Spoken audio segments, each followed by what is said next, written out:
Hello and welcome to We Can Work It Out, the podcast that explores the history, present and future of workers' rights.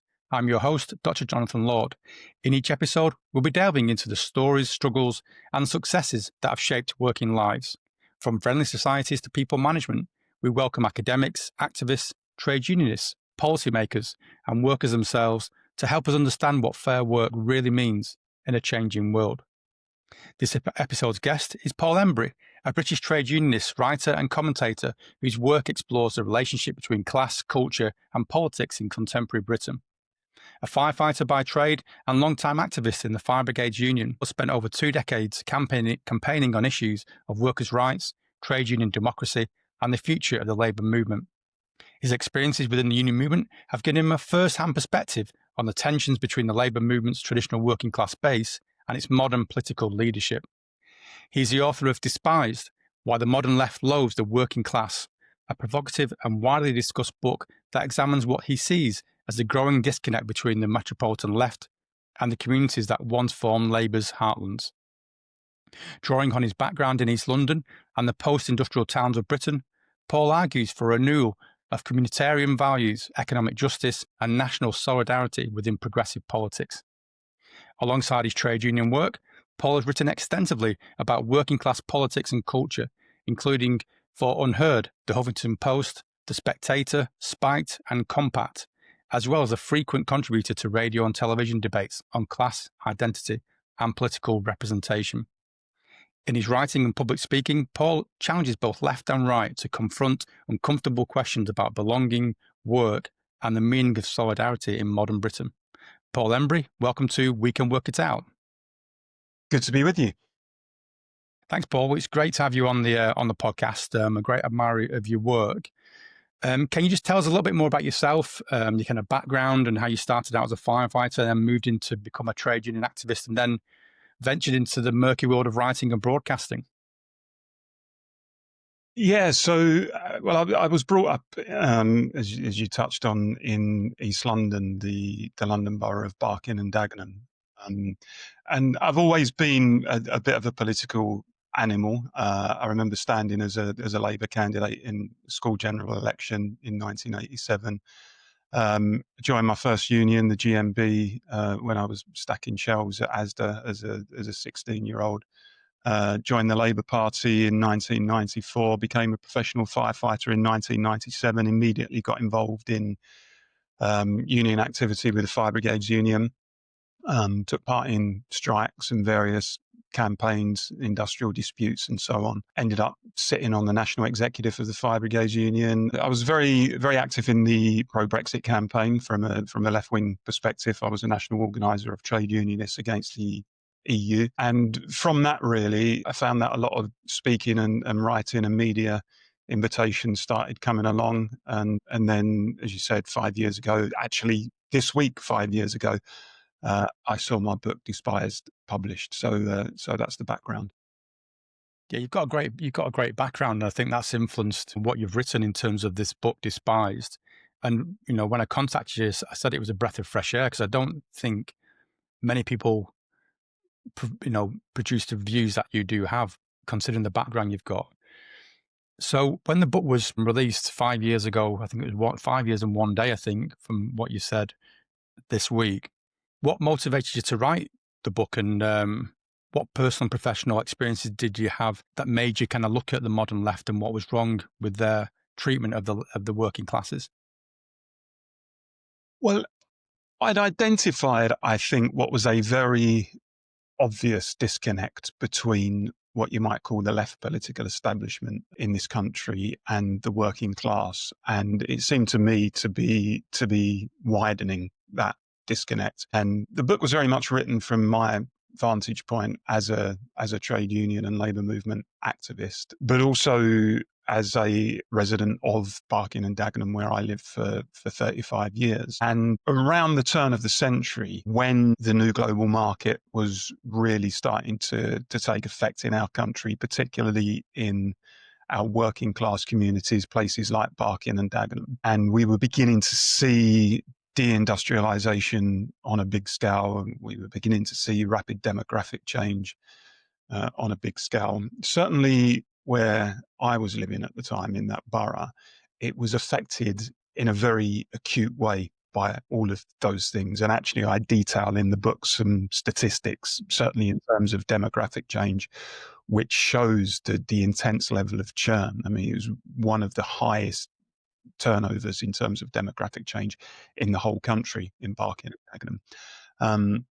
And you have to bear in mind that Barking and Dagenham was at the time what you might call a pretty ordinary white working class community. And the old joke that they weighed the Labour votes, they didn't count them. And I just saw the community quite quickly begin to fracture when all of this rapid change was taking place. And local people were disorientated by it, they were bewildered by it. And they looked to the Labour government at the time, which many regarded as their own government, to give them some respite. And actually, they were quite often sneered at and told that they really needed to embrace these changes because they are financially enriching, they're spiritually enriching, they're culturally enriching.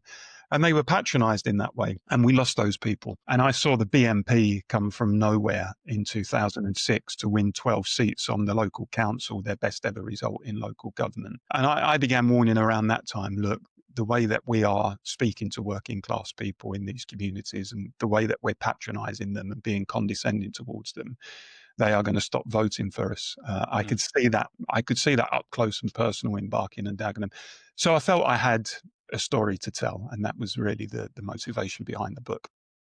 The stats were quite revealing because I was brought up and lived in Oldham, in a place called Oldham, northeast Manchester, for 30 years. And when you talked about the area and the stats as well, I can see it was exactly the same. It was a predominantly working class town, lots of factories, lots of industry, and it completely changed over a generation with demographically and industry wise. And when you mentioned the BNP, because you mentioned the BNP, I think when you said there was 12 councillors, did they only put 12 or 17 forward, didn't they? They would have put councillors for the whole borough, then they would probably have swept the board.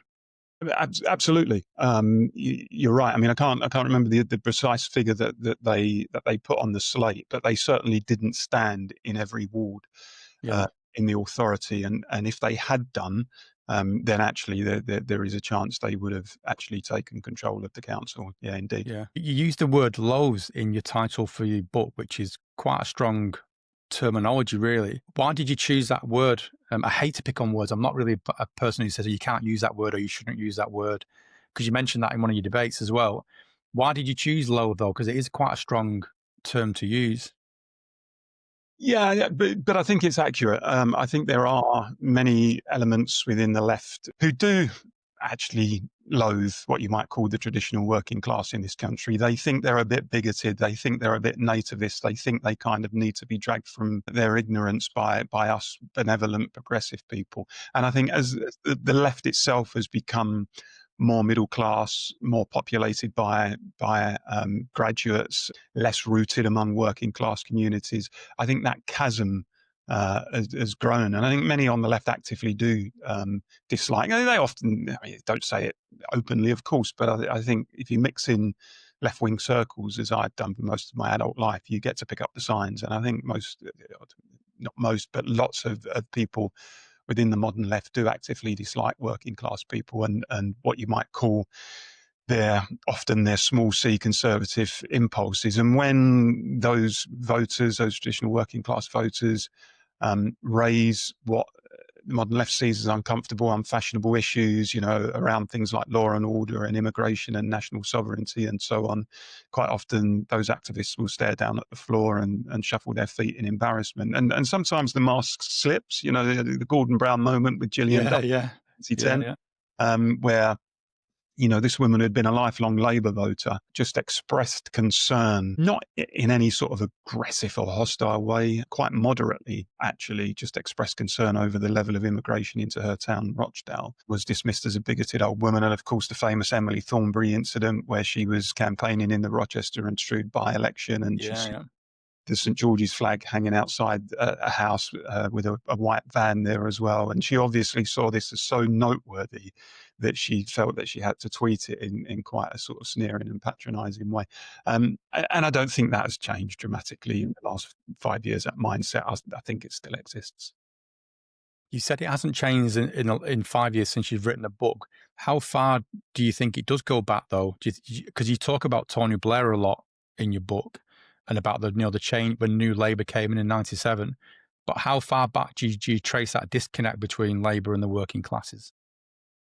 I think ultimately you can really trace it back to the 1960s and what you might call the Cultural Revolution, because I think that the sort of university graduates of the left who were involved in those campaigns, those uprisings, those protests, the very fundamental social and cultural shifts that ensued from that, those people came of age in the 1980s and began putting their stamp on public life when they rose to senior positions in our political institutions, in parliament, in other areas of our public life. Peter Mandelson, you mentioned, don't you, in your book? He's one of your examples, isn't he? Yeah, Peter Mandelson and Charles Clarke and others. And I think it was then that Labour shifted away from being a proudly working class party and became a party which really began to prioritise the interests of what you might call the professional and managerial classes. And at the same time, I think Labour began to buy into Thatcher's mantra that there is no alternative to sort of the new neoliberal agenda, and so they kind of embraced the precepts of that. The rolling back of the frontiers of the state, no room for government as an active player in the economy, hand more power to the markets and to technocrats, and so on. So Labour effectively began to embrace, if you like, hardcore economic and social liberalism, or hyper-liberalism, we might call it, when actually the working class were pretty sceptical about both those things. So I think that's the genesis of it. Looking at trade unions and from your vantage point with the FBU, what changes have you seen in the way unions engage with, or sometimes fail to engage with, communities they represent? I think in some respects unions have followed a similar trajectory to the Labour Party, in the sense that now they are often what I call a bit of a mouthpiece for the London liberal class. I think unions have sadly been neutered across large parts of private industry, and I think that's a tragedy. We've got things like 0 hours contracts, although I know the Employment Rights Bill, which addresses some of this stuff, is going through Parliament, and sweatshop warehouses, and we've got the gig economy and stuff. And I think unions have frankly retreated to their comfort zone in the public sector, and that's now where they see their place. That's where they see their influence, without any real desire or joined up strategy to branch out into the private sector or to get back into the public sector, because obviously once upon a time it's very prominent now. I mean, in terms of the erosion of union power, I mean, of course it's partly to do with deindustrialization. We don't have those big industries anymore. The dockyard still works, the car plants where unions were, very, very influential. It's partly because of Thatcher and Tebbett's anti-trade union laws, which were designed to neuter trade unions. And we still suffer the ripples of that now. But trade unions, I think, have only, they have to blame themselves to a certain degree. They don't have a presence in many communities. I think there's lots of people now, lots of workers who actually don't know what unions are for. They quite often see unions as some sort of charity or NGO type movement. And that's dangerous. And I think reversing that is a priority, but it's a huge task. Yeah, it is. You've talked about how the left increasingly became cultural rather than class-based. How do you see that reflected in kind of current workplace politics, especially around identity, diversity, and what we're seeing now as automation? Well, I think there's space for identity in the debate, but I think when it starts to supersede and undermine the common interest of workers in the workplace, I think it becomes a problem. And I think the whole, what's called the DEI agenda, diversity, equity, and inclusion, which was probably well-meaning at the outset, I think has just become now incredibly divisive, because it essentially tells people to celebrate their separateness and difference from others. It tells people that they should welcome the fact that they are fundamentally unlike each other. It uses language such as white privilege, which I think is enormously damaging, particularly if you are a union activist or rep who wants to maximize solidarity in the workplace on the basis of people's common interests. It tells some people that they belong to a group of oppressors, and other people that they almost by default belong to a group of victims. As I say, it erodes solidarity on that basis.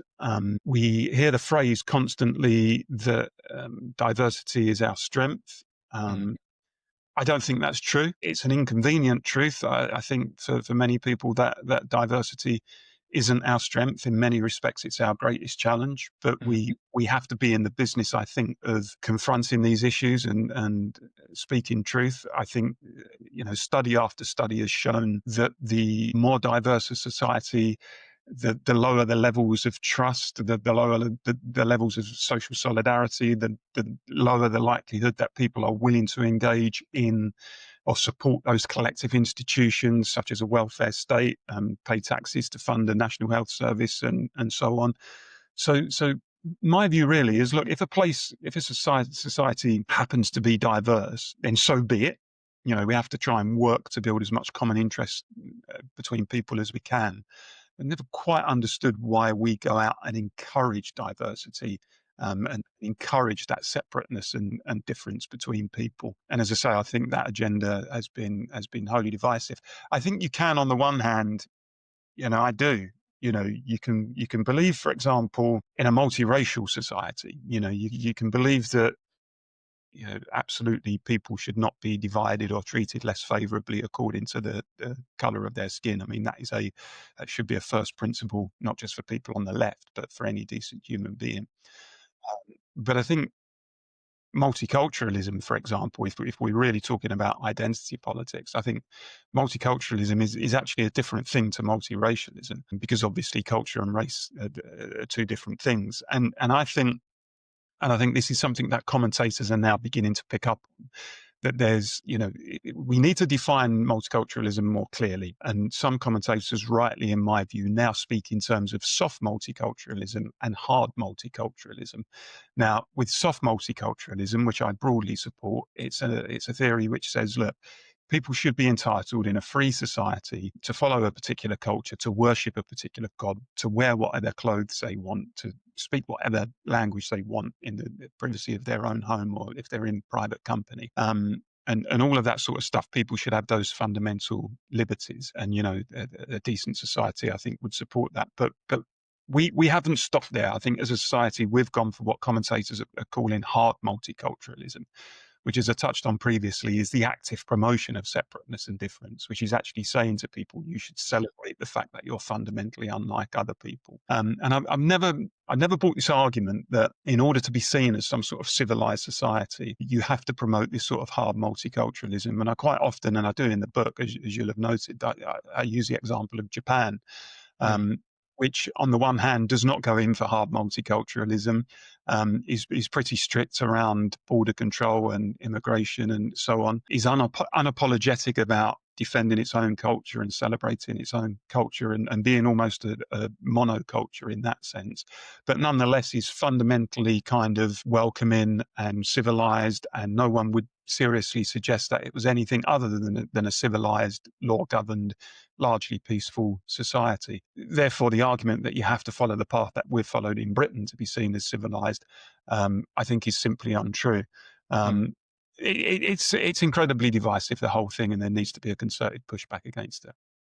Yeah, I find it quite strange because I agree. I mean, there's at university, for example, one of the biggest things that we have to try and work on is belonging, because a lot of the students, and we have a lot of international students, they don't have that sense of belonging. So we try and make sure they are included. But a lot of students want to come to the UK to embrace the culture, and the education system. And with DEI, I've always found it very it's a way of controlling people. If it's not done in the right way, it's a way of controlling people rather than including people and celebrating diversity. It's a way of separating people into different boxes based on demographics, and then control them in that way. And I think, just as a follow on from that, Jonathan, I think what we have in this country as well is not just hard multiculturalism. But I think we have what some people have started to term asymmetric multiculturalism. So actually there's an obvious expectation now, and you see it in the workplace and you see it in wider society. There's an expectation that, if you like, the native working class, let's say, are expected to join in enthusiastically celebrating and accommodating other cultures. They're told that that's the right thing to do. When it comes to any expression of their own native culture, quite often they're told, well, don't do that. That needs to be downplayed. And people are not stupid. People see that. People say, and I think that's leading to some of the real polarization that we're seeing in society at the moment. I think that's leading to the big political realignment, and it's the reason why reform is surging in the polls. I think it's leading to some of the protests that we've seen on our streets in recent months. I think it's led to this Raising the Colours campaign, where people kind of feel the need to assert their own national identity, not necessarily because and this is where I think there's a complete misinterpretation on the part of many people, if you like, on the liberal left. They think it's some kind of aggressive, hostile act of supremacy, people marking their territory. I don't actually think it is. I think it's largely been driven by people who are just a little bit tired of being told, we have to. The elites are trashing your own history and your own traditions and constantly apologizing for your own country and looking down on you when you assert any kind of expression of national identity. And they get that, and they see that isn't applied to people from other backgrounds and other cultures. And so I think it's just a case of people saying, look, we've had enough of this, and we're gonna defend our history and our traditions and our identity in the way that you ask other people to, or encourage other people to celebrate theirs. That is the motivation behind it. And until the liberal left understands that, I think the tensions are not going to go away. How do you think the modern left are going to marry up, race, gender, sexuality alongside class? Because when I grew up in the late 70s and early 80s and studied industrial relations in the 90s, the left was all about trade unionism, about the working class, about equity, making sure people can come out of poverty or work their way up, and it didn't matter what your kind of demographics were. But I think you're right; it has changed a lot, and they seem quite nervous to mention it. But in your book, you mention it as well. How do you think the modern left addresses that issue around discussing race, gender, sexuality alongside class? Because they don't seem to be able to marry it together. Yeah, it's become very lopsided, and I think that's attributable to the fact, really, that as I touched on at the beginning, the left itself has become much more middle class and much more kind of hyper progressive and rooted in our fashionable cities and our university towns. And because of that, I think the focus on class-based interests has diminished, and the focus on more, if you like, pursuits that are the priorities of the middle class, which now have so much influence within the movement, have almost taken over.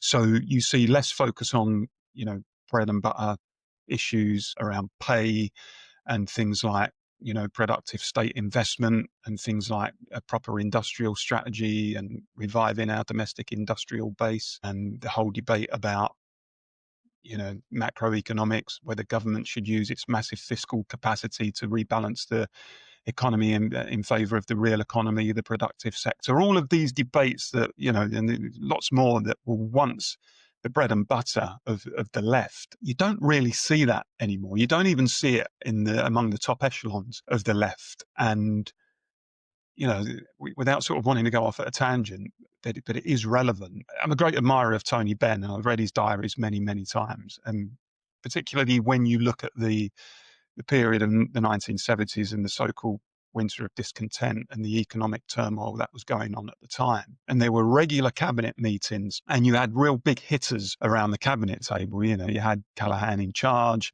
Dennis Healey at the Treasury, you had the likes of Ben himself, you had Peter Shaw, you had Tony Crossland, you had Barbara Castle, you had Michael Foot, all of these titans of the left, the Labour movement. And the debates were thrilling in some respects because you saw all of these different strategies that were being put by those different elements.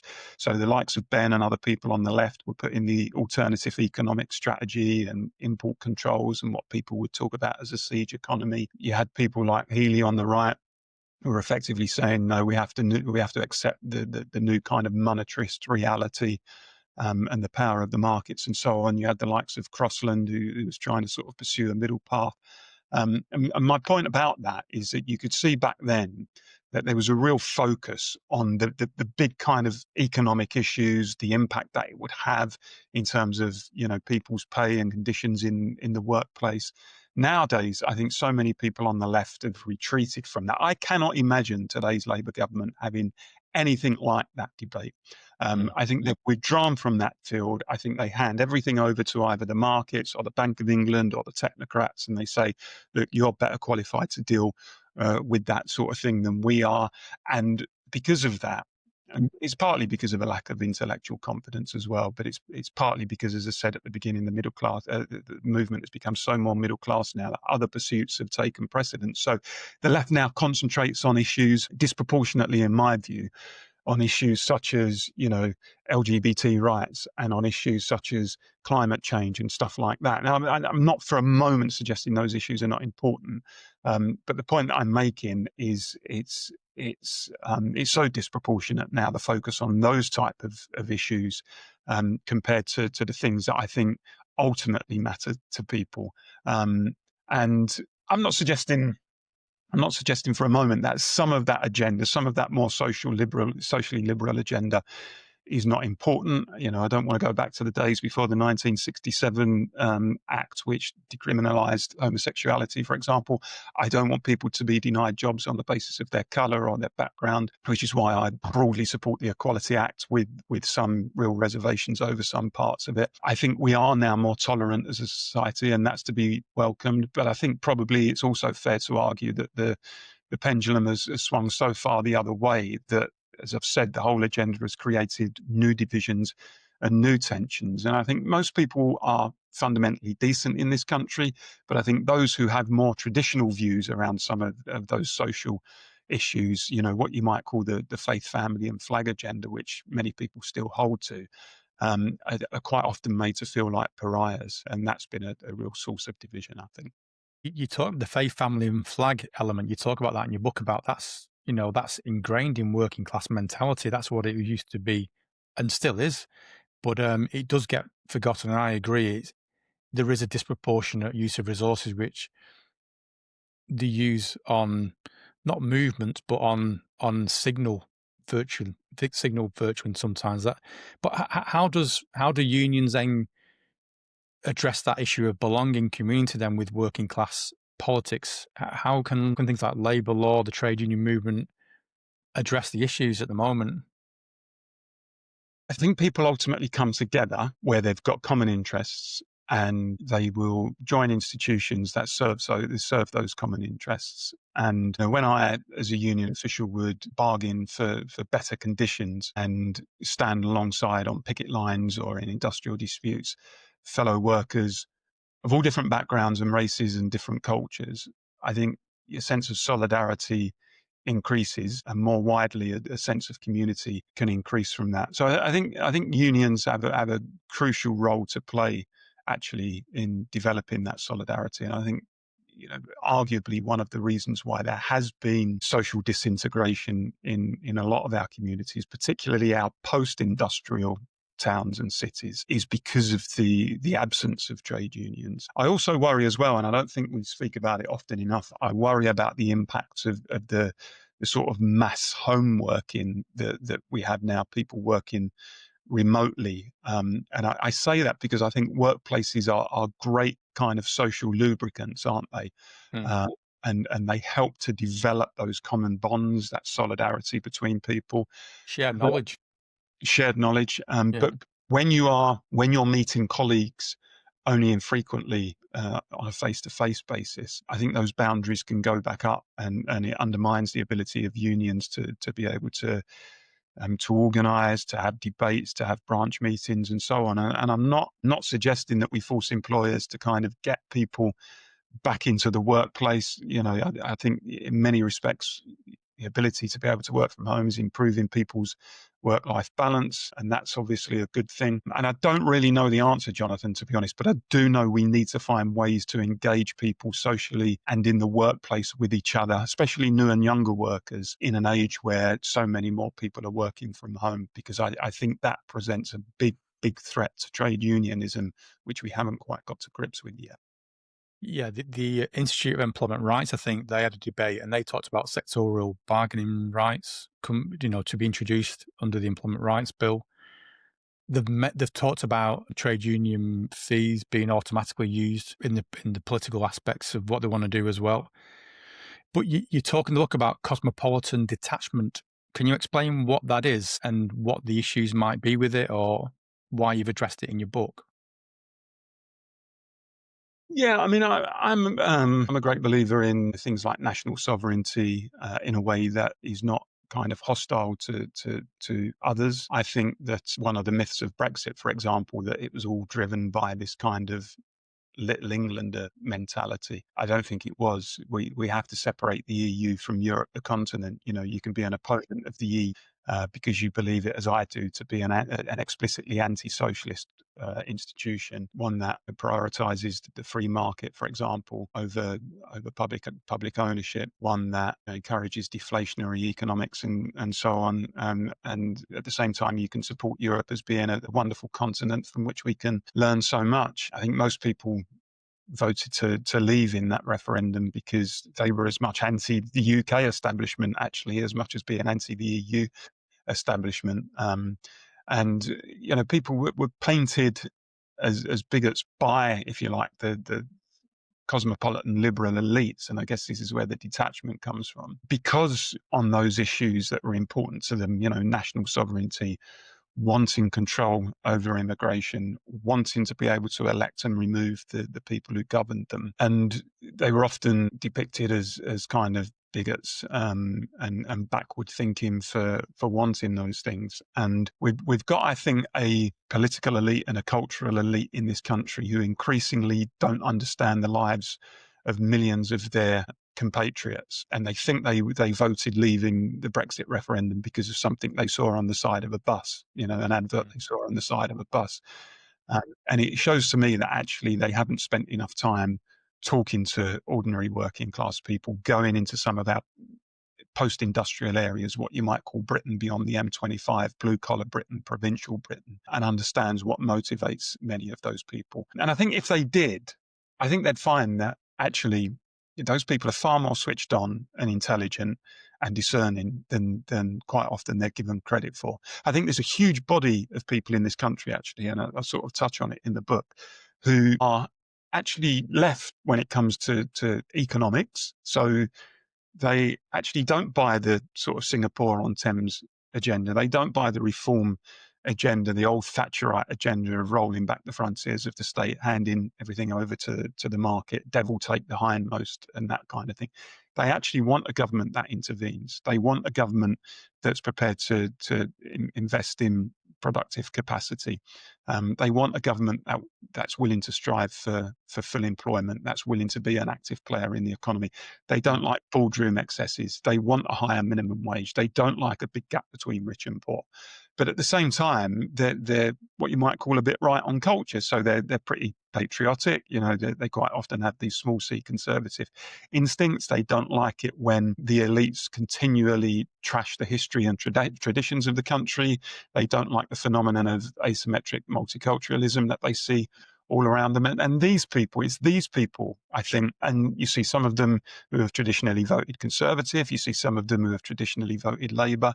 There's a body of people, I think they've been neglected by the political and cultural elites in this country. And those are the people I think that the left needs to start focusing on. You mentioned before, because at the time, during the Brexit debate, I was surprised more because I went to quite a few trade union meetings, societies that kind of talk about industrial relations, and not many were talking about the issue with the EU with free movement of labour, because in my eyes, I mean, it was great because obviously you could work anywhere in the European Union, but I knew it must have had an effect on wages. If you've got a bigger talent pool, that's obviously going to affect how much the capacity for people to earn a lot more, quite rightly, because they're protected by the unions and by this smaller pool. Were you surprised that there weren't more people like yourself talking about the issues of free movement of labour and its impact on wages and the workplace at the time? I wouldn't say I was surprised by it, because I'd already detected by then just how much the labour movement had shifted on a lot of this stuff. I mean, if you go back to the common market referendum in the 1970s, as you'll know, I mean, huge parts of the labour movement supported the No campaign. The majority of trade unions supported the No campaign. Large numbers of Labour MPs, front benchers, the likes of Michael Foot and Peter Shaw and Tony Benn and Barbara Castle, not because these people were in any way Little Englanders or, believed in British supremacy or anything like that, but because they basically saw the common market as it was then as a capitalist club, which didn't serve the interests of working people. And then of course, we had the 1980s where unions took a massive battering, frankly, from Margaret Thatcher, and then Jacques Delors, the EU Commission president, famously went to the TUC annual congress in Bournemouth in '88, I think it was, and sold them the dream of a workers' Europe. Said, look, the EU can be a bulwark against Margaret Thatcher.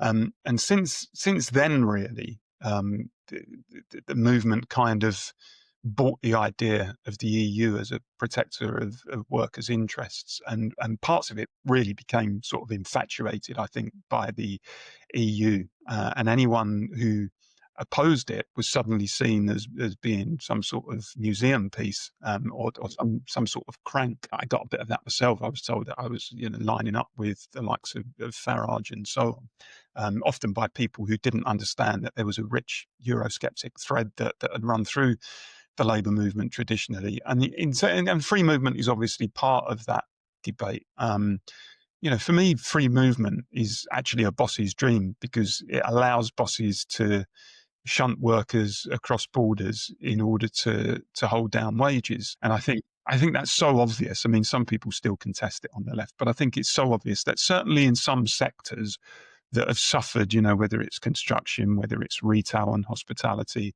and what have you, where there has been an oversupply of labour, it has undoubtedly exerted downward pressure on wages. And there was a time where the trade unions believed in regulation of the labour supply, because they knew it was important that you controlled the labour supply so as to allow the government to plan around things like wages and full employment and welfare and jobs and housing and what have you.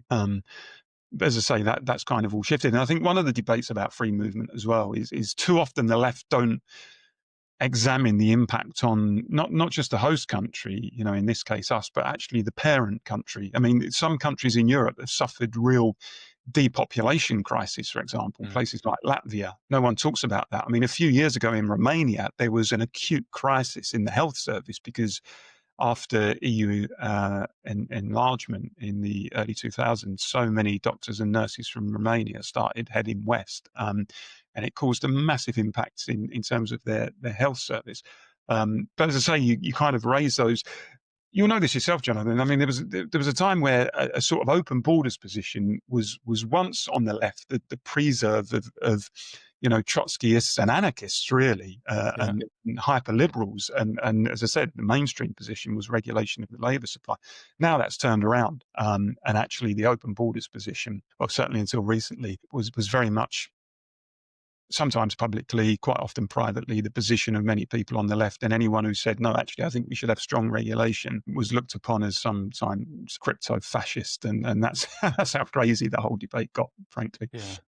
Yeah, it's strange how it's how that kind of shifted the mindset of people. So looking ahead then, with the Labour Party under its current leadership, I know at the moment there is talk about that changing, but how do you think the Labour Party and Labour movement moves closer to working class values that you outline in your book?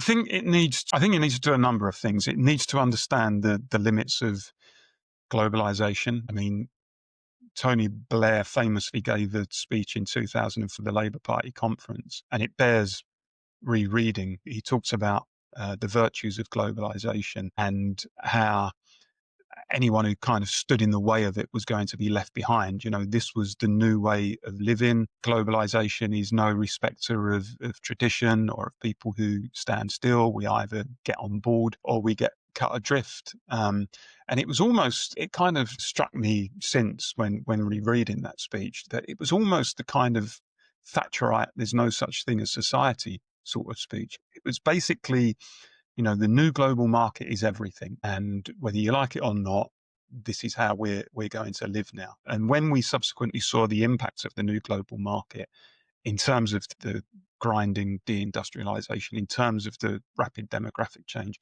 in terms of how it violated people's sense of belonging, you then sort of scroll forward to the pandemic, and you then saw how reliance on global supply chains and the absence of any kind of serious domestic industrial base had an impact on our ability, for example, to be able to deliver PPE to people. And then you suddenly realize that actually we can't just accept this as, some sort of inevitable new development in human history.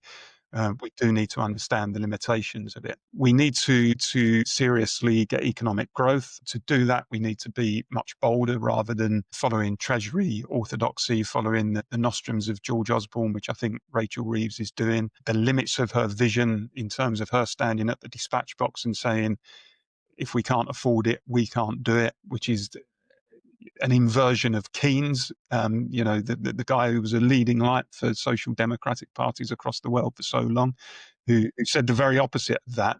Anything we can actually do, we can afford, and that actually you can't cut your way to growth. You need to invest in the economy, because that's the way that you stimulate activity and get growth and so on. I find it so demoralizing that the Labour Party is still largely following neoliberal orthodoxy. It needs to break free from that. It needs to address the crumbling infrastructure of this country, the failing public services, the housing crisis that we've got. It needs to understand, I think, philosophically, that blue Labour has won the argument.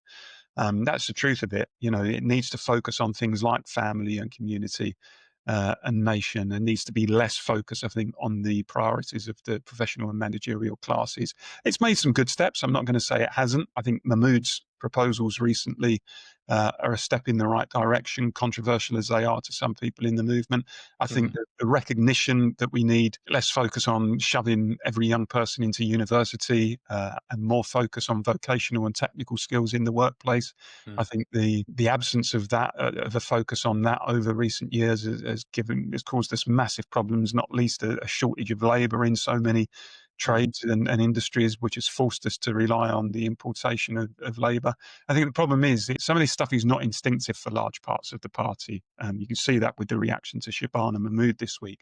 But frankly, if they don't start articulating some of these ideas, then they can kiss goodbye to any chance of winning the next election, because that's the only way I think they're going to get back in touch with the working class in this country. Yeah, it's strange how they don't recognise it, because it isn't rocket science, really. It just takes a lot of guts and gumption to say it, which is what I think you've done in your book. What do you think the trade unions can do then to kind of rebuild that politics of belonging, particularly amongst younger workers? Because I teach industrial relations to year 2 undergraduates, and I try and get them involved by taking them to People's History Museum, talk about the history of unions and how important they are, and the benefit of joining a union. I mean, the clear stat is if you're a member of a union, you're generally paid better than somebody who isn't. But how do you think the trade union movement can kind of rebuild that politics of belonging and supporting younger workers and people who do work from home or are independent workers as well? Well, I think, first of all, they've got to be there. They've got to be on site. They've got to be organised in those places, in those communities, in those workplaces. And too often these days they aren't. I think, I fully support the Employment Rights Bill. I think that's going to be good in terms of giving unions much greater access to workplaces, the ability to go into workplaces and organise. But what I would say, Jonathan, is that there's no shortcut to these things. I say that as someone who's been a trade union activist for now over 30 years. And, I've been a grassroots activist. I've served on the national executive of my union. So I've seen unions kind of inside out, back to front. I've been a delegate to the CUC annual congress. I've taken part in goodness knows how many industrial disputes. I know there is no shortcut to these things. It relies on organisation and pressure. You need to get into workplaces. You need to have the discussion with those people on a face-to-face basis. You need to explain to people why unions are relevant to their lives.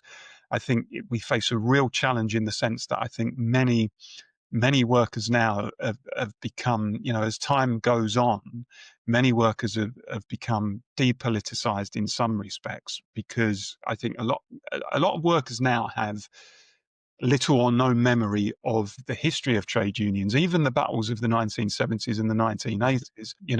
The miners' strike in the 1980s. I suspect you go into most workplaces now, and many workers will have absolutely no memory of that, probably because many of them weren't alive at the time. The 1970s, where you had huge union activity, famous pictures of union leaders and mass pickets and mass meetings in car parks outside factories and so on.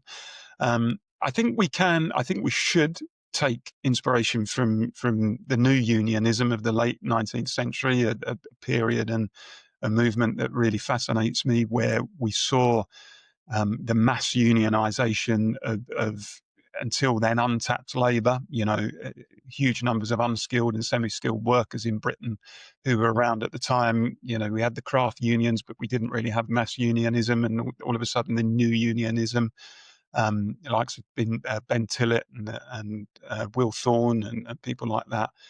Just on that point, Paul, do you think there's because obviously unions started out as kind of quite small craft unions, and then they've been morphed into the new model unions, very bureaucratic, massive unions that cover different sectors, industries and skills. Do you think unions need to go back a little bit to their origins, to that kind of craft side of it, where they do look after more siloed workers, or are you quite happy with the new model where they can be as powerful because they've got the resources to do things? I think it's a really interesting question, and it's a debate we need to have across the movement, because I think I have real concerns over the manner in which so many unions have amalgamated and have become what you call super unions. And as someone once put it to me, the problem with super unions is you have super bureaucracies, and actually the super bureaucracy becomes so removed from the person at the coalface. And you'll know this yourself. When you look back at trade union history, you look at the number of unions there were that represented people in particular trades and particular industries. And some of the names, it fascinates me because some of the names were kind of so unique. And my father-in-law came here from Calcutta in the 1960s. He's no longer with us, but we found among his belongings his union card. He was a sheet metal worker, and the union, and forgive me, I can't remember precisely the name of the union. I've got the card around here somewhere, but it was almost like someone had made it up. The name of the union was so distinct and so unique, geared towards sheet metal workers and allied trades and whatever. It was kind of wonderful, and that's part of our history in this movement. And I'm pretty sure that someone like him, and even someone like me in the Fire Brigades Union, because we're still an industrial union with a focus on one particular industry, you could go to your union and know that there was a very clear understanding of your conditions of service, of your industry, of the work that you did. And because of that, I think that the people who represented you were well qualified to fight your corner. I do worry that unions have become so general now that there is that lack of focus and that lack of expertise, I guess, in some areas. So to answer your question directly, yes, I think we probably do need to row back. We need mass unionism, of course we do, but we also need a focus on individual industries. And just to sort of follow on from the previous question, I think that kind of need for that organisation, taking inspiration, if you like, from the new unionism. We may have a reform government in this country in the next few years. I think that's distinctly possible. Now, on some levels, I could say, look, I agree with reform when it comes to controlling immigration and fighting some of the excesses of wokery in some of our institutions, which clearly have gone too far. But let's not kid ourselves that reform would be a government for ordinary workers. Let's not kid ourselves that reform isn't a government that would basically be Thatcher on steroids. And will try to, I think, undermine some of the hard-fought advances that we've won in the trade union movement over the generations. So if we're serious about it and we see that on the horizon, then the need to organise and the need to get people, particularly in the private sector, back into trade unions, I think is more pressing than ever. You've mentioned the trade unions. We've talked about the government or the Labour Party, and I'd like to mention HR because watch some of your discussions on HR. I've got a background. I worked in HR, but I was quite strange because of my background. I understood trade unions, the benefit of them. I've always been a member of a union. I'm in 2 unions at the moment. So I was quite strange. I liked working with unions because I thought if you work with the unions, they helped me do my job in terms of implementing things. And usually you get the odd trade union member who was unreasonable, and you just have it out with them. But I always enjoyed working with unions because I think they came from a place that they wanted to protect the workers and it helped you do your job.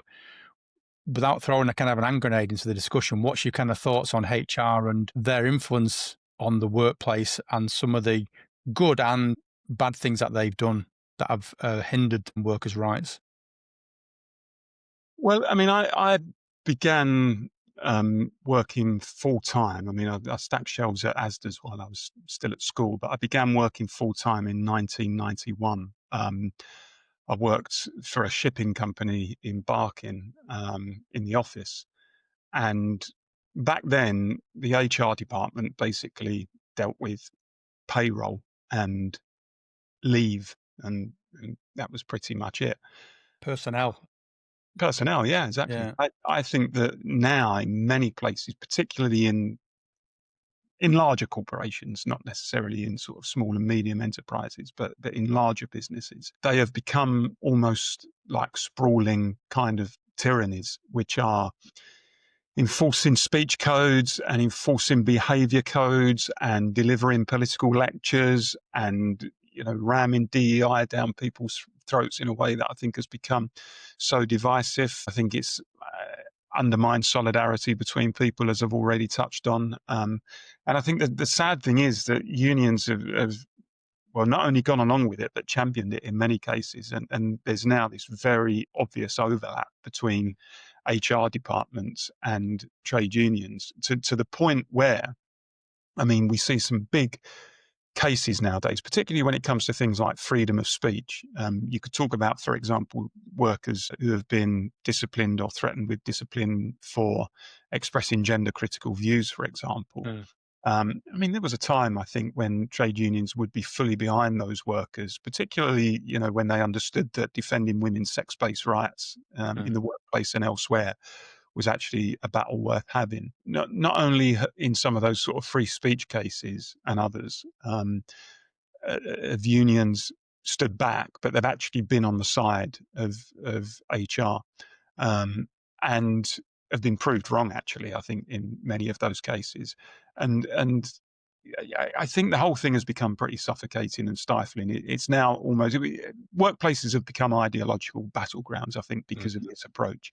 And whereas once upon a time we'd say, I disagree with you, now we more often, or people are encouraged to say, you mustn't say that. And the whole thing has become quite chilling, and the left has been, sadly, the driver of a lot of it. And we need to frankly overturn the power of HR departments to do this, because it's really unpleasant and very stifling. Well, the Free Speech Union has been amazing in protecting workers.